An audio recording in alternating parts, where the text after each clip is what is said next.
கர்த்தருடைய பரிசுத்த நாமத்திற்கு மகிமை உண்டாவதாக. இந்த காலை வேளையிலே உங்கள் அனைவரையும் ஆண்டவராகிய இயேசு கிறிஸ்துவின் இன்ப நாமத்தில் அன்போடு வாழ்த்தி வரவேற்கிறேன். விண்துளிகள் வாயிலாக இந்த நாளில் சந்திப்பதிலே மிகுந்த மகிழ்ச்சி அடைகிறேன். 2 கொரிந்தியர் 12:9 வாசிக்கிறோம், என் கிருபை உனக்கு போதும். இந்த நாளின் செய்தியின் தலைப்பானது பெலனான தேவன்.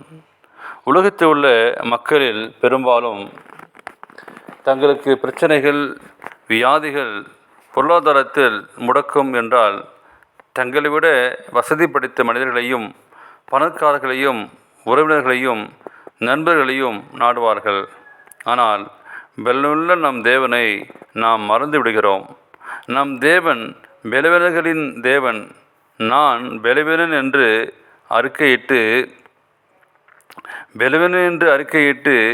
என்னால் இந்த சோதனையை தாங்க முடியாது, என்னிடம் பலன் இல்லை என்று நாம் சொல்லும்போது தேவன் நமக்கு உதவுகிறார். அதனால் பலவீனங்கள், சோர்வுகள் வரும்போது தேவ கிருபையை நீங்கள் நானும் நினைக்க வேண்டும். அப்போஸ்தலனாகிய பவுலின் சரித்திரத்தில் அவருக்கு ஒரு பலவீனம் இருந்தது. அதற்காக அவர் பலமுறை ஜெபித்தார். ஆனால் தேவன் என் கிருபை உனக்கு போதும் என்றார். 2 கொரிந்தியரிலே நாம் வாசிக்கிறோம், 17-12 அதிகாரத்தில் 7-10 வரை வாசிக்கிறோம். மாம்சத்தில் உள்ள பலவீனத்தை வைத்து வலிமையாக ஊழியம் செய்தார். தேவன் அவனோடு இருந்தார். நாம் பலவீனர்களாக இருப்பது பெரிய பாக்கியம்.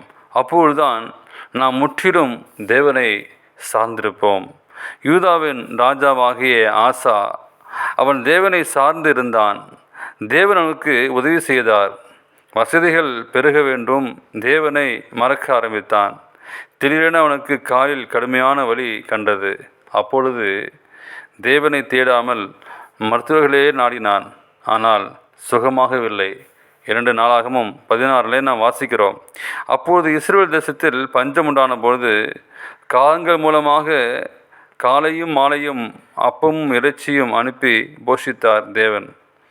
கேரித் ஆற்று நீரை குடித்தார். அப்பமும் இறைச்சியும் தண்ணீரும் குறைவில்லாமல் கிடைத்தது. நாட்கள் செல்ல செல்ல எலியா காகத்தையும் ஆற்று நீரையும் சார்ந்து வாழ ஆரம்பித்து விட்டார். காகம் அப்பமும் இறைச்சியும் கொண்டு வருவதை ஒரு நாள் தேவன் நிறுத்திவிட்டார். ஆற்றில் தண்ணீரும் வற்றி போயிற்று.